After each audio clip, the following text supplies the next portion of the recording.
La relación con el Council of the Americas es una relación larga. Yo creo que el Council of the Americas es uno de los mejores aliados que México tiene en el escenario de los think tanks en Estados Unidos, y por ello el brazo de promoción de la Secretaría de Economía siempre acompaña los programas que Susan Siegel hace en el contexto de México. Yo sé que han estado toda la mañana con temas sustantivos, de fondo. Sin embargo, me pareció que al venir a acompañarlos en la clausura, sería muy irresponsable venir a echar rollo, y lo que hice fue un poco tratar de ligar lo que ustedes han analizado, centrados en el tema de energía, pero tratarlos de llevar en el contexto primero ampliado de cómo llegamos a la solución a partir de un diagnóstico, y luego cómo esta solución se cruza con la efectividad, la competitividad y la eficiencia de la economía como un todo, y el impacto que esto va a tener de fondo en sectores estratégicos de la industria y la manufactura mexicana. El timing que eligieron, Susan, fue correcto. El 31 de octubre, como tú sabes, se publicaron en el Diario Oficial de la Federación los reglamentos y las leyes, los reglamentos a las leyes secundarias. Prácticamente se concluye la etapa regulatoria de las reformas. Eso no quiere decir que los retos de implementación todavía están, sin duda, son importantes tanto para la adecuación del sector privado como la responsabilidad del sector público. Me gustaría poner en contexto de dónde venimos y de dónde partimos.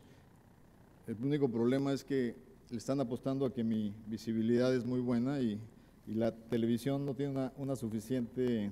Aquí está ya. La primera lámina que les quiero mostrar, ¿hacia dónde tengo que apuntar esto según los coordinadores de esto? No, mejor se las doy para que jale ya, ¿no? La primera lámina, siempre he compartido con ustedes que el diagnóstico era un diagnóstico claro acerca de cómo el país había venido procesando el desarrollo de dos activos fundamentales. Si ustedes observan en esta lámina, y si me permiten comentarla, uno de los grandes esfuerzos de la economía mexicana fue cómo despetrolarizar nuestras cuentas externas. Y cuando ustedes observan las líneas que se están observando en esta gráfica, la línea roja básicamente nos habla sobre el peso que tenían las manufacturas y el peso que tenían las exportaciones petroleras comparadas obviamente en el total de exportaciones. En 1982 eran 24% de las exportaciones de México manufacturas y más del 68% petróleo. Cuando México decide globalizarse y transformar su comercio exterior y la apertura misma de la economía mexicana, nos tomó tiempo ir profundizando el nivel de complejidad en la plataforma manufacturera del país.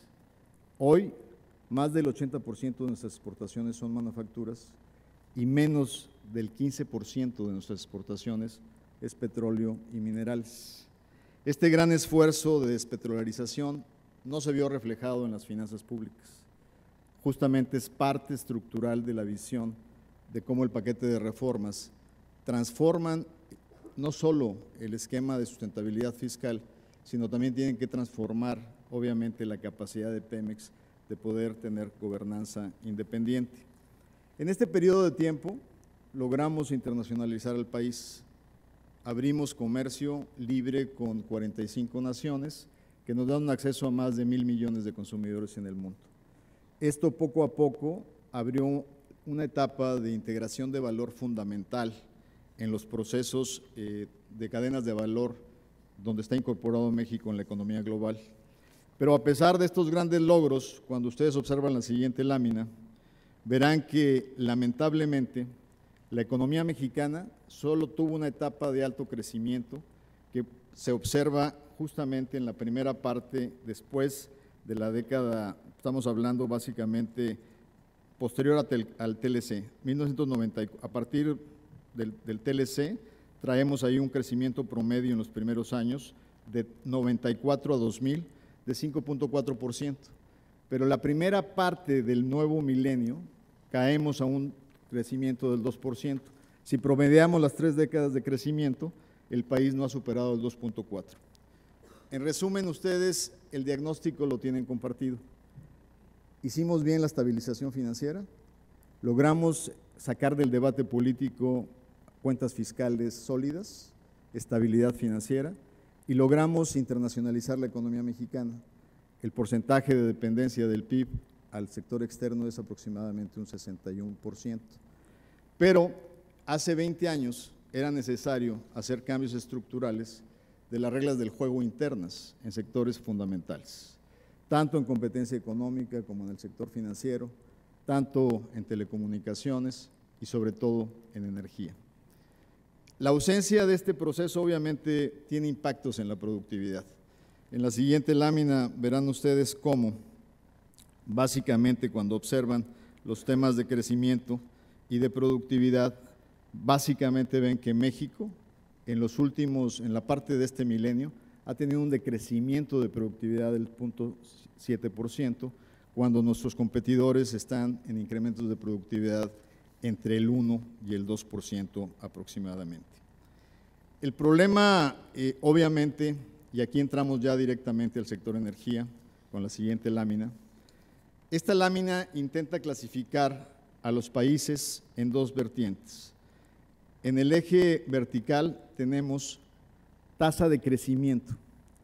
En el eje horizontal traemos el nivel de intensidad energética de las economías, entre baja, moderada y alta.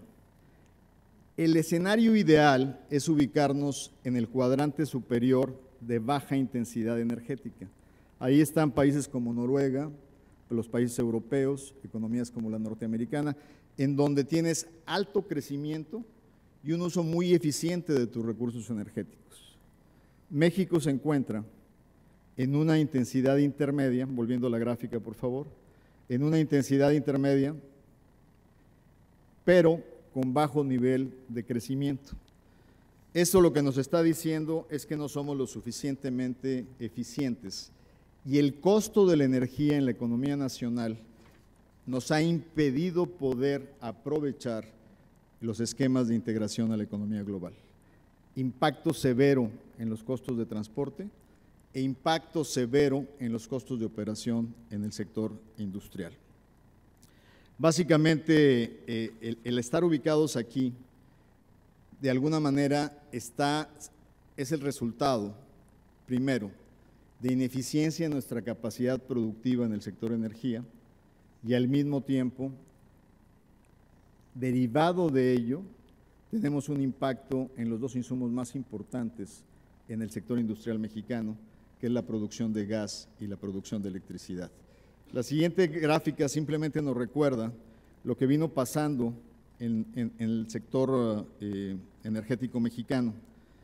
La línea verde nos está mostrando los niveles de inversión en el sector y a pesar de esos niveles de inversión en el sector, nuestra capacidad productiva, que es la línea moderada, empezó a decrecer de una manera bastante radical a partir del 2006. No teníamos, obviamente, una manera de poder restablecer nuestras plataformas de producción. Esto tiene un impacto fundamental. Nuestra capacidad exportadora de energéticos pasa en una relación de 7:1 exportaciones sobre importaciones a estos momentos donde nos cayó a 1.6 esa proporción. O sea, nuestra capacidad entre poder generar crudo de exportación y nuestra dependencia en materia de gasolinas refinadas nos cambia totalmente. La siguiente gráfica nos muestra el impacto que esto tiene, la línea superior Aqua nos está mostrando el decaimiento que tuvo nuestro coeficiente exportaciones sobre, en razón con las importaciones. Y en la parte inferior vemos la repercusión que ha tenido en los costos de generación de electricidad. Si ustedes toman los costos sin los subsidios, En promedio, nuestras tarifas eléctricas son 73% superiores con respecto a los Estados Unidos. Si solo nos concentramos en el sector comercio e industria, ese impacto está por encima del 80%. O sea, si sacamos la parte de consumo de hogares. Entonces, es evidente que este proceso nos lleva a un impacto negativo en términos de competitividad país. Y uno de los elementos que cambia radicalmente es cómo esto va a impactar el posicionamiento estratégico de la industria y la manufactura en el contexto del futuro de la próxima década nacional. La siguiente lámina simplemente nos recuerda, espero que se pueda ver, cuáles son más o menos los horizontes en cuanto al impacto mismo de la reforma. La reducción de facturas de electricidad y precio de gas está en el contexto a partir de la reforma de 24 meses. El impacto en crecimiento para 2018, un punto adicional en la tasa de crecimiento, para 2025 2 puntos adicionales. Desde el punto de vista de empleo, 500,000 empleos al 18 y 2.5 millones al 2025. Esto, obviamente, en términos de plataforma, es llevar la plataforma de 2.5 millones de barriles diarios a una plataforma aproximada de 3.5 para el 2015. En el caso del gas, casi duplicar entre este momento y el 2025 la capacidad de 5.700 unidades, medidas así de millones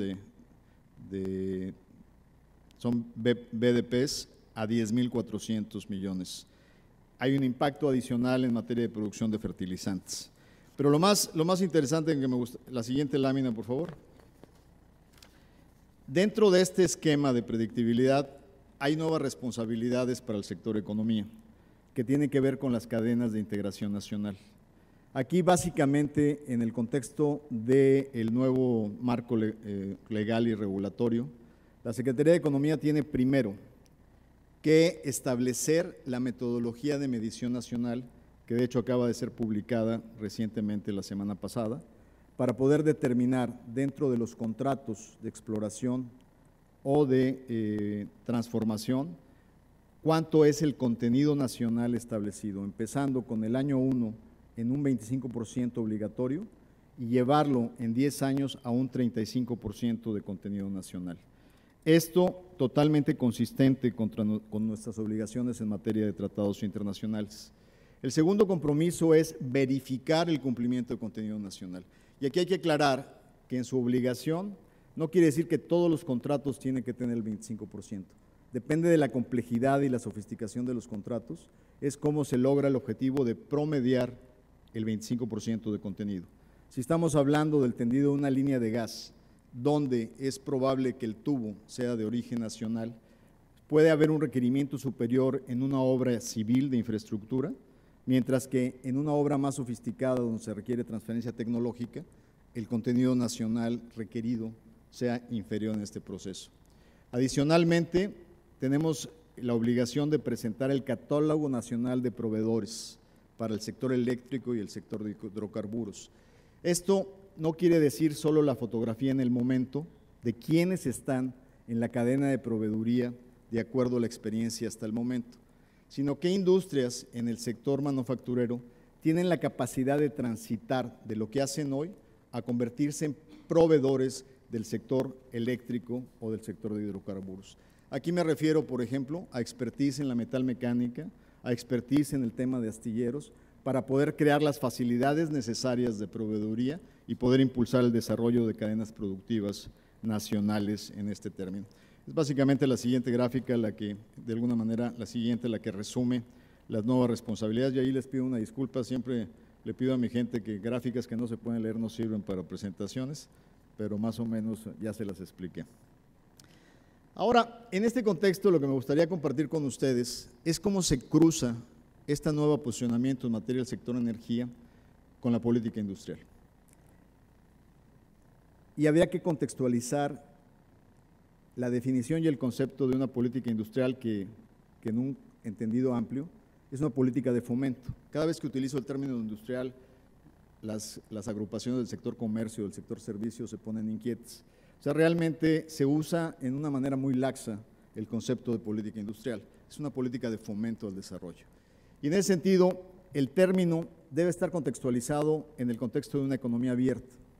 No se puede desarrollar una política industrial haciendo referencia simplemente a prácticas proteccionistas arancelarias tradicionales.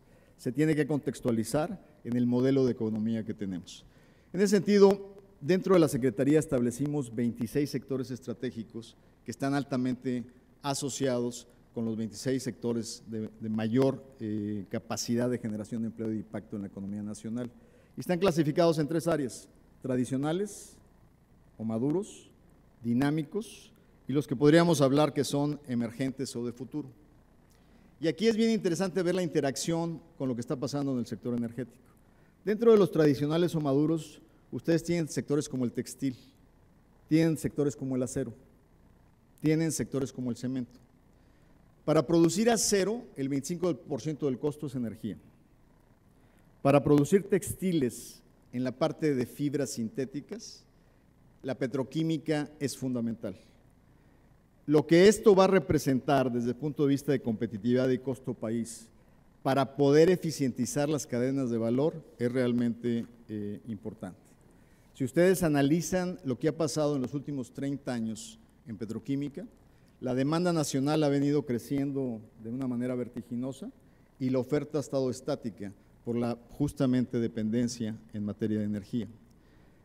Hoy importamos el 65% de los petroquímicos que requiere la industria mexicana. Obviamente, la reforma va a tener un impacto en la competitividad de las cadenas de valor, que va a impactar no solo el sector textil, sino puede impactar el sector de plásticos conectado con la industria de autopartes, puede impactar una serie de sectores que están alineados con la competitividad fundamental o base. La siguiente lámina, adelante, esa es la de política industrial, donde le estaba hablando de los 3 sectores y donde estábamos viendo un poco el impacto que puede tener en cada uno de ellos. El sector energía para nosotros, dada la apertura, está en sectores emergentes, porque el país no había desarrollado un mercado competitivo para el desarrollo de capacidades. Esta lámina lo único que nos está refiriendo es origen y destinos de la energía en México.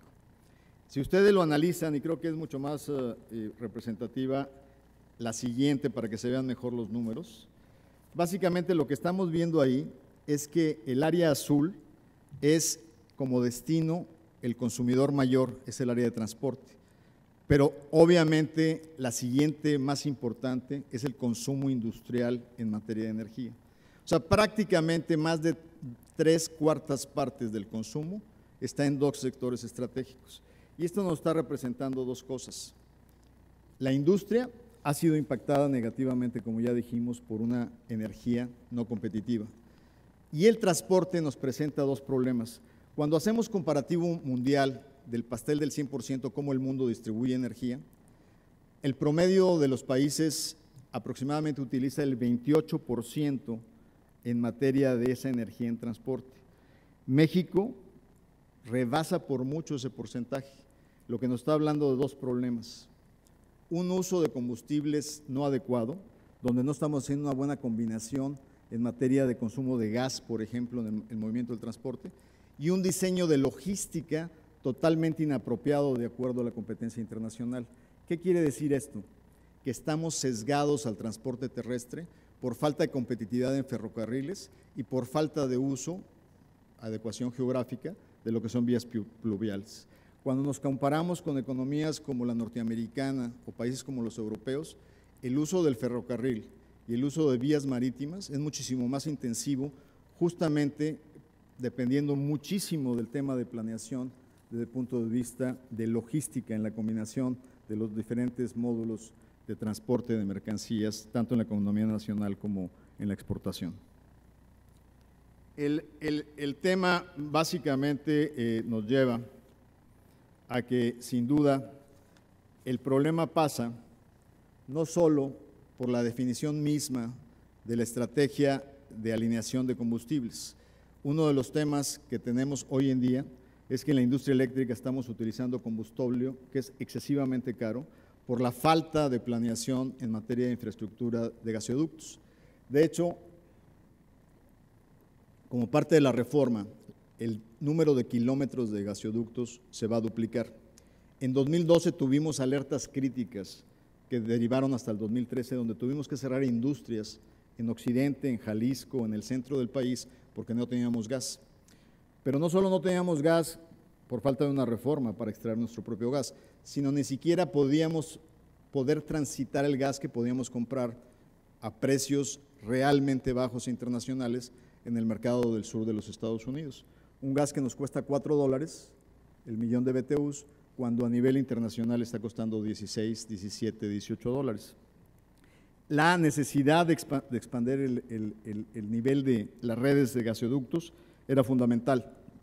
De hecho, ya al cierre de este año vamos a tener obviamente la conectividad en el primer trimestre del próximo año de lo que es el gasoducto de conexión con la frontera norte, para después continuarlo con la parte de Ramones, que se convierte en una vía toral de este proceso. La siguiente lámina nos indica algo que sin duda habíamos hecho referencia. El círculo que vemos ahí marcado en color diferenciado nos está hablando justamente de la intensidad de energía en la plataforma productiva del país. 46% aproximadamente de nuestras exportaciones están en una intensidad energética intermedia. Si ustedes esta misma gráfica la proyectaran en tendencias de crecimiento, las exportaciones de América del Norte consolidadas, Estados Unidos, México y Canadá, en los últimos 5 años, debido a los hallazgos tecnológicos, si dividen bienes exportables intensos en energía versus exportaciones tradicionales, la tasa de crecimiento de las exportaciones intensivas en energía cuadriplica lo que está pasando en las exportaciones tradicionales. Lo que nos está diciendo es que América del Norte, al consolidarse como una región suficientemente dotada de energéticos y self-sufficient, como prácticamente va a ser el esquema energético de América del Norte, nos está dando una ventaja comparativa internacional para consolidar, obviamente, lo que es el tema de exportaciones intensivas en energía. Esto es interesante cuando observamos que de alguna manera la nueva dinámica de las manufacturas en el mundo va a estar apoyada en 3 elementos: el bono demográfico, ahora el bono energético y los esquemas de innovación y desarrollo. La nueva manufactura no compite con los esquemas que tuvimos que enfrentar en el 2001 cuando China ingresa a la OMC. O sea, no es en chanclas baratas, ya me vi muy regio, chanclas nada más decimos aquí en el norte, o textiles baratos. La nueva tecnología compite con una gran influencia en costos de innovación. Hoy, textileros mexicanos están exportando al mercado de América del Norte y al mercado latinoamericano en textiles sofisticados, en deportivos, dry fits, en telas antiinflamables para uniformes de bomberos, donde realmente lo que estamos viendo es que incursionar en la cadena de valor tiene que venir atado a un esquema de innovación. Básicamente, yo creo que, y según un estudio reciente de 25 economías destacadas en manufactura, la economía norteamericana y la mexicana básicamente están siendo punteras en la predictibilidad de los think tanks y las empresas consultoras mundiales como plataformas ideales para el tema de manufactura en la próxima década. La siguiente lámina básicamente nos estaba haciendo la referencia que hacíamos hace un momento al esquema de lo que viene siendo las importaciones de gasolinas refinadas y de petroquímicos, que nos ha creado un verdadero desequilibrio en la economía nacional. En el 97 importábamos 25% de las gasolinas que consumíamos, hoy estamos importando el 50% de las gasolinas que consumimos. Y obviamente ahí se refleja lo que les decía en materia de petroquímicos, que hoy estamos importando el 65% de los petroquímicos que se requieren en el país, 10,000 millones de dólares exclusivamente en esa cartera. El tema de interacción básicamente se da porque el impacto que habíamos analizado tiene que ver en desarrollos en industrias esenciales. Aquí están nuestros amigos acereros Y uno de los grandes temas que nos vienen a cambiar es, por ejemplo, inversión en materia automotriz, el desarrollo de nuevos aceros, cómo hemos transformado nuestra planta industrial para podernos convertir a proveedores en cadenas de valor globales. Y eso requiere, pues, obviamente, inversiones multimillonarias que solo en lo que va de esta administración y hacia el cierre de la misma estamos hablando de más de 6,000 millones de dólares, solo en las empresas establecidas, sin hablar de proyectos en vísperas que están analizando instalarse en territorio nacional. Y uno de ellos es justamente aquí localmente, cómo las cadenas de valor se integran. Hoy nuestros amigos acereros que están en pesquería, para no hacer publicidad concreta, ahora van a tener unos vecinos de la industria automotriz muy importantes y ya están en pláticas justamente para integrarse en esa cadena de valor. Simple y sencillamente, si hablábamos, por ejemplo, en materia de lo que son la demanda por tubo para gasoducto, va a ser un elemento fundamental en la expansión de la producción nacional. Si quieren pasarse a la gráfica del mapa, adelante la otra, ustedes pueden observar ahí en negro dónde estaban los gasoductos existentes en el país hasta el momento. Y en intensidad de verde pueden ver las zonas más desarrolladas del país. Hay una correlación perfecta entre donde llegaba gas y donde hay desarrollo. En la línea aqua están ustedes viendo los nuevos gasoductos que están en proceso y que están comprometidos para duplicar la red. Obviamente esto nos va a dar un modelo de desarrollo alternativo real. En el caso de Nuevo León, tenemos 30 años hablando de una zona o un polo de desarrollo alterno en la zona citrícola. La realidad es que nunca lo hemos podido hacer porque el gas ha sido una panacea.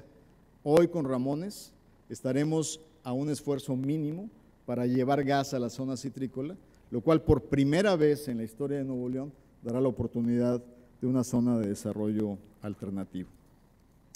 Quiero concluir porque ya ustedes han tenido un largo día, simplemente contextualizando que el impacto mismo de esta reforma está contextualizado en el conjunto de los cambios que hemos podido procesar integralmente todos.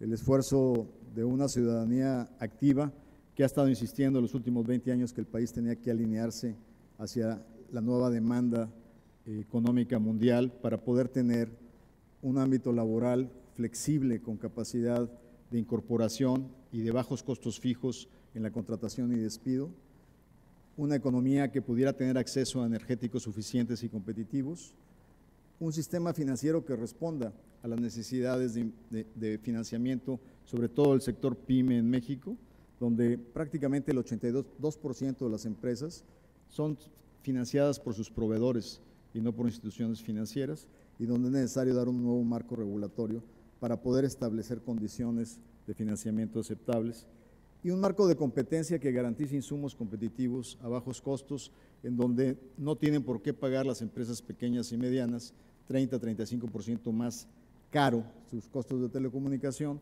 que lo que pagan sus homólogos en otras partes del mundo. En conjunto, yo les diría que el conjunto de reformas, la financiera, la de telecomunicaciones, la energética, la laboral, incluso la educativa, van orientadas a un solo término: cómo emparejar el terreno del juego para que todos los agentes económicos tengan la oportunidad de integrarse en los procesos productivos y cadenas de valor. El problema de la economía mexicana es su dicotomía. Tenemos un 35% de nuestros recursos concentrados en áreas de alto crecimiento, altamente dinámicas y altamente productivas, como la automotriz, la aeroespacial, las tecnologías de la información, y un 65% de la economía en sectores tradicionales de baja productividad. Y esto también se refleja en el territorio nacional. Un México integrado y eficiente en el norte, centro, occidente, y un México desarrollado que pareciera otro país en el sur-sureste. Yo creo que la reforma energética nos permite ir cerrando ese paradigma, primero con la conectividad del acceso a energía suficiente y competitiva, y segundo, a través de un proceso donde los estados con reservas energéticas van a tener una mejor oportunidad de beneficiarse de lo que realmente han tenido. Campeche, Tabasco, Veracruz, quienes solo han padecido la fortuna de tener petróleo, hoy pueden ver hacia adelante como una oportunidad para desarrollar temas de clusterización, como ocurre en la zona del gas, en el caso de Nuevo León, y de convertirse realmente en polos de desarrollo dentro de clústeres energéticos totalmente integrados en una estrategia nacional. Yo ahí dejo mis comentarios, les agradezco la paciencia después de todo un día de charlas y sin duda con toda disponibilidad de aceptar cualquier pregunta de parte de ustedes. Gracias.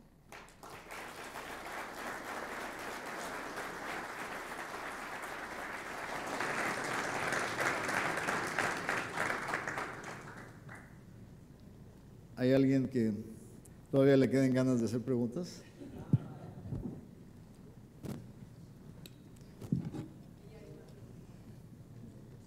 Adelante.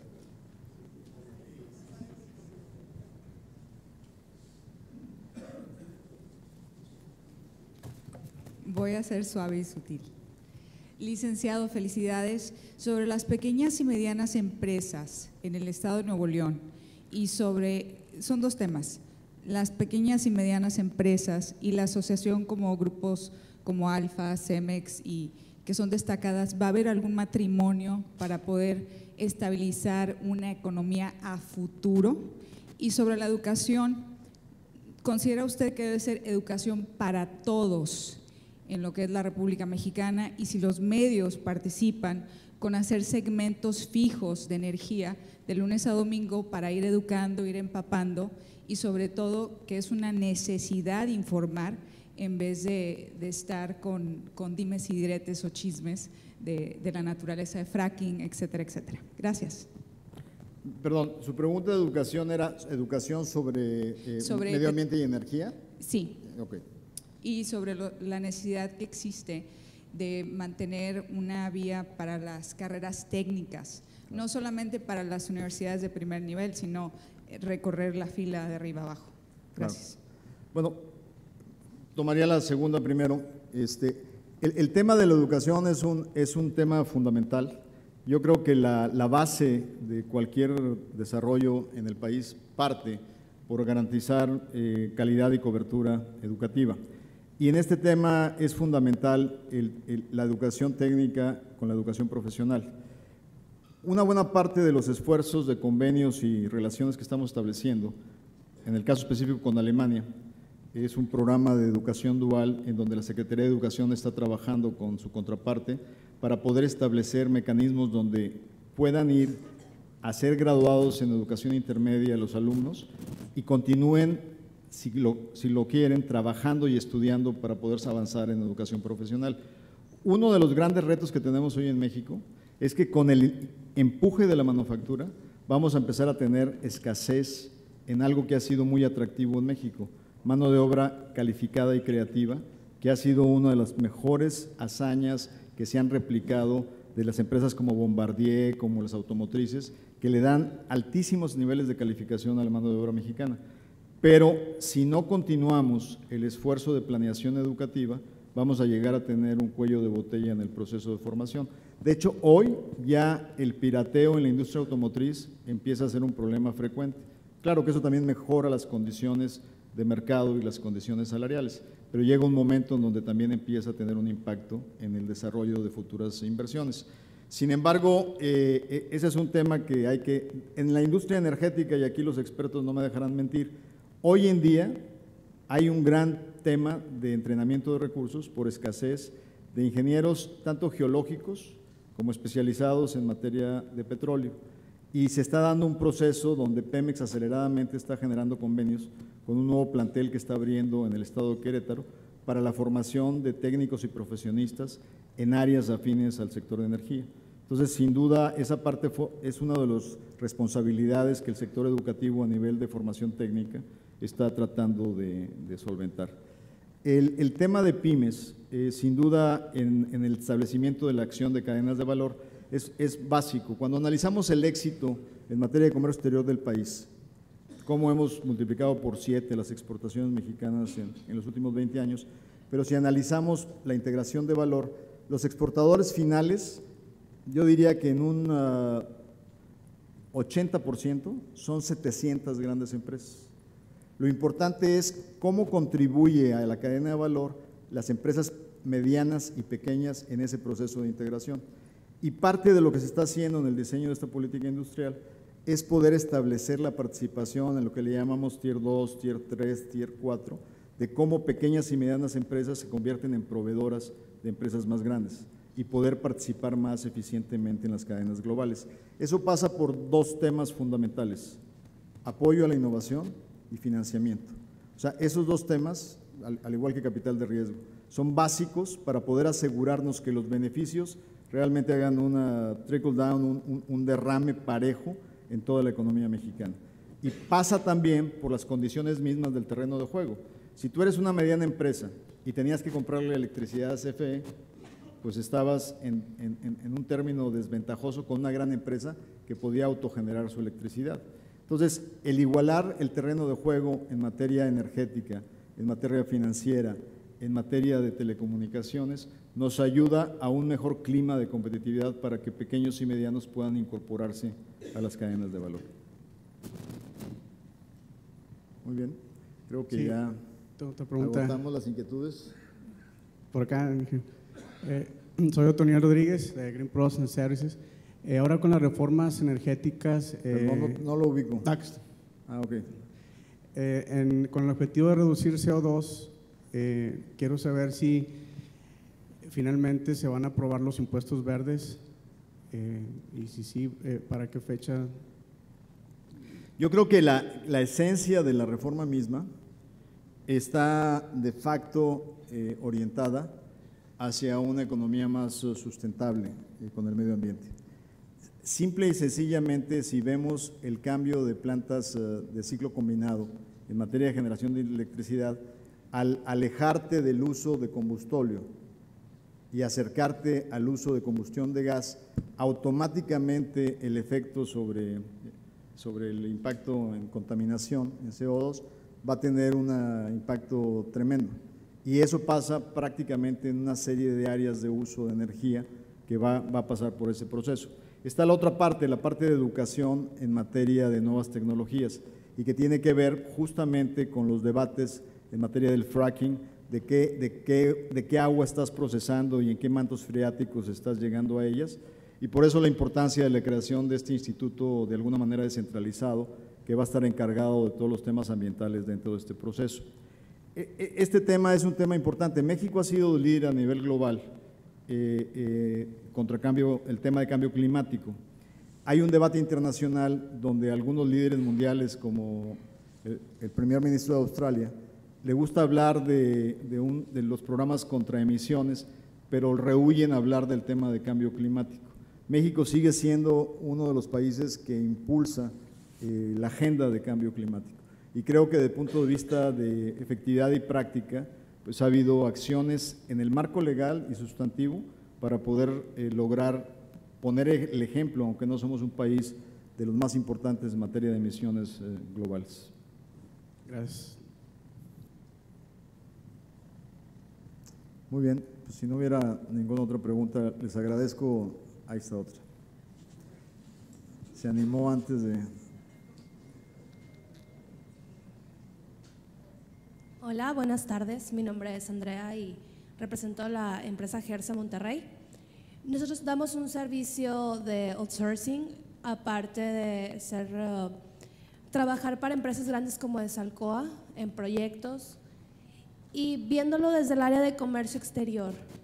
¿Qué tanto apoyo hay ahorita en el Departamento de Economía para empresas que aún no están certificadas en materia de IVA e IEPS, para fomentar ahora sí como que el comercio, porque estamos viendo que hay un poco de retención en esa área de comercio? Ahorita estamos reformando otra vez lo que es la ley aduanera para poder apoyar a todas las empresas que vienen trabajando con programas como es el IMEX. ¿Qué tanto apoyo o qué tan preparado está ahorita el gobierno para, ahora sí como que de las 6,000 empresas que están con el programa IMEX, de comercio IMEX, solamente 1,500 son las que están ahora sí como que validadas? ¿Qué tanto apoyo hay del gobierno para acelerar este proceso? Claro. y ahora sí como que fomentar el comercio tanto en… Solo para compartir un poco y todo el mundo sepa de lo que estamos hablando, porque tú eres especialista en comercio exterior y en automático resumiste bien el tema. Sí, con la reforma fiscal se da un cambio en donde se procura evitar algo que estaba ocurriendo, que era una defraudación al fisco que se estaba dando con simulaciones de importaciones temporales. Hubo muchas empresas que estaban defraudando, simulando importaciones que aparentemente salían y automáticamente reclamaban IVAs. Se estableció un procedimiento en donde el nuevo marco legal, y nosotros tuvimos que entrar ahí a hacer una negociación con el área hacendaria, para que no se eliminara. La mayor parte de los países desarrollados no tienen estos procesos especiales. ¿Por qué? Porque tienen un sistema muy simplificado de devolución. Entonces no hay un costo de financiamiento en los procesos de importación temporal. Por lo tanto, para países muy desarrollados es irrelevante los términos de tratamiento especial en importaciones temporales. En el caso de México, vimos una vía práctica hace muchos años de no cobrar en forma práctica el IVA cuando era una importación que iba a formar parte de una cadena de valor que iba a volver a salir.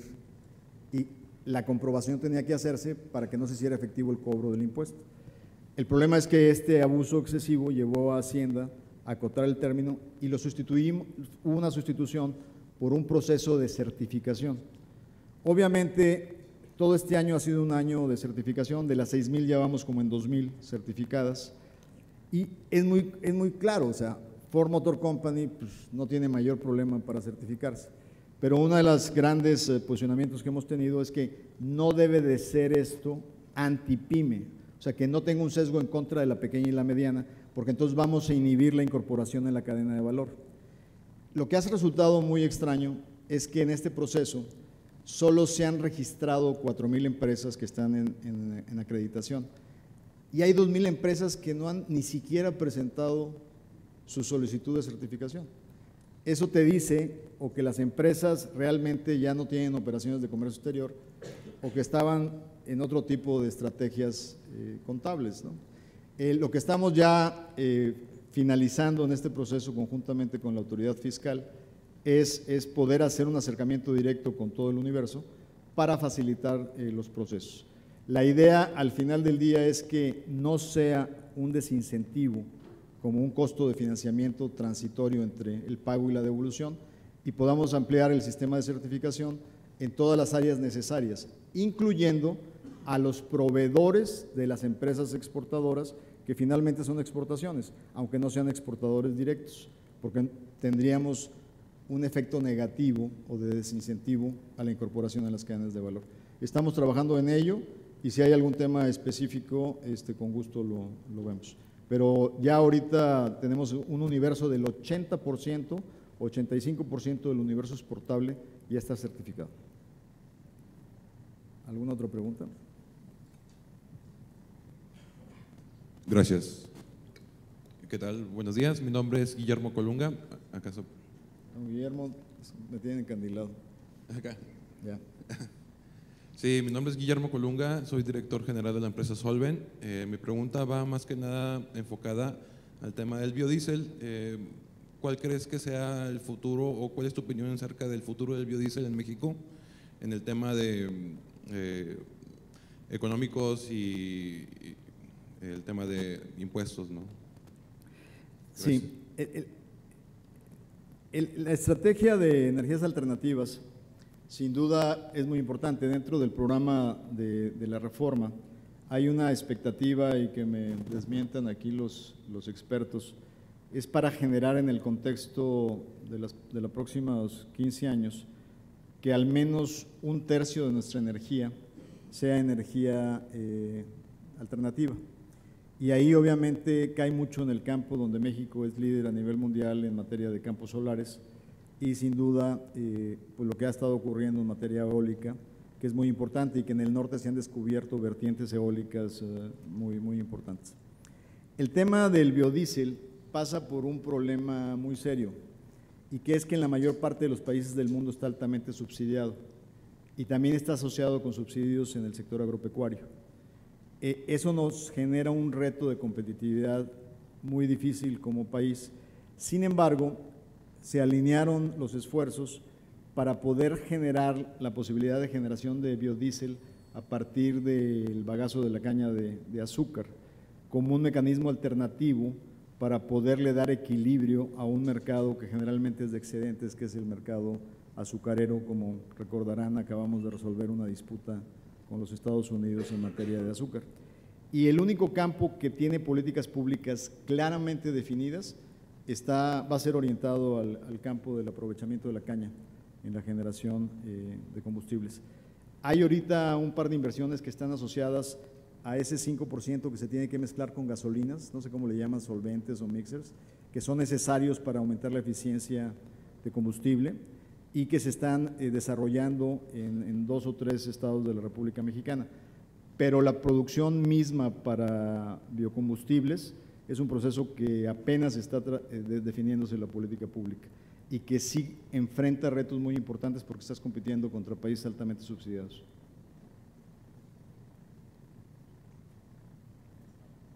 Muy bien, pues por lo visto ya pueden ustedes irse a comer. Gracias.